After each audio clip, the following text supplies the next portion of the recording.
Hi everyone. Does anyone here knows James Bond movies? Hands? It's enough, it's enough. So I believe you'll understand this presentation. Oops.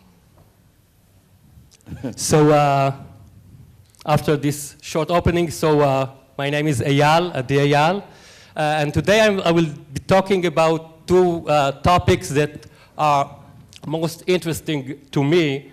One of them is building internet startups, and another one relates to the introduction is about the killing, but killing ideas in this sense. So why these two topics ties together? For my short experience in the startups world, what I found out that the most dangerous thing for startups is to fall in love with their own ideas. And a lot of startups dies before they kill the idea. And this presentation will focus on this specific topic. Before that, I want to go backwards a little bit and talk about what actually makes a startup a success story. So we heard about a lot of different angles today. So is it the vision of the company? Is it a great idea? Or the product itself? Can itself its own? Or is it an effective go-to-market strategy that will change everything and bring you to the success story? So probably you would say it's all the above, and you are right. It's a combination of all the above. But I will argue that it's actually none of them. And I will demonstrate it in a second. I want to start to give context to this idea with our own example. GETONIC, and everybody talked here about success stories. I will talk about failure, because I think from the failures you learn a lot and you can improve and move on as a startup. So GETONIC was founded in 2010. We are pioneers in the area of social commerce. We are enabling sellers to build commercial offers very easily and distribute them into social commerce, into the news feed of social commerce. At the beginning when we launched, we were focusing pretty much on the long tail customers, and we were succeeding pretty good. And then we decided to expand our scope and start targeting corporate clients, the enterprise guys. And fortunately or unfortunately, in 2012, we succeeded to seal a great deal with Modern Music in the US. And we were very, very excited about it, especially when we found out that they are letting us to run a big campaign for the biggest band at that time, Linkin Park. So we were extremely excited about it until we found out what does it mean to work with such a mega brand like Linkin Park and like Warner Music. So for us, it was a 4 months of 24/7 work just to customize every pixel of our storefront to their fantasies. This was the end result. It took us 4 months just moving any pixel, any color, anything on this thing. And in the end of the day, the project was not so successful. And this is underestimating observation. And the main fact that it was not succeeded, not because the platform didn't work, the platform worked perfectly, and not because the user didn't like it. The user liked it. But the customer didn't use all the stuff that we produced for them. For their reason. And in the end of the day, we spent almost a half a year that all the company was focusing on one big project, and all the other initiatives were paused. And after this half year, the first half year of 2012, what we continued to do, and this is the biggest mistake, we continued to pursue after different but similar mega brands like Warner Music and like Linkin Park. So the whole year of 2012 for us was the missing year. So why can't we kill an idea when we see that it's not working? This is something that us, the entrepreneurs, know is very well. We love our ideas and we find it very hard to kill it.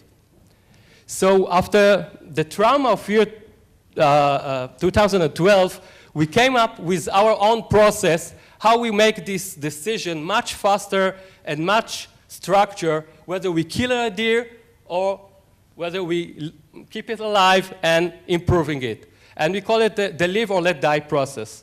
Actually, it's a very, very simple process, but the trick here is that you have to follow the rules religiously, because don't give yourself a discount on that. So the first rule I want to share with you is that you must have measurable targets for everything that you are doing. This is obvious. A lot of people have talked about it before me.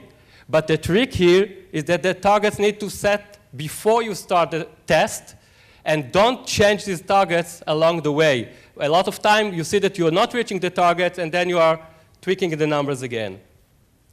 The second part is the test itself. And I wrote here test, and I urge you, call it a test and not a strategy. Or call it a trial, or call it a pilot, or whatever.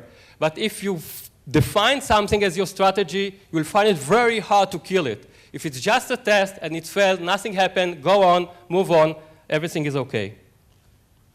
The difficult part, obviously, is when you have to take a decision, whether it's live or die. If you decide live, then you're going into the structured process of optimization. Most of the companies knows how to do that because it's structured, it's very clear process. But if you decide to kill it, make sure it dies.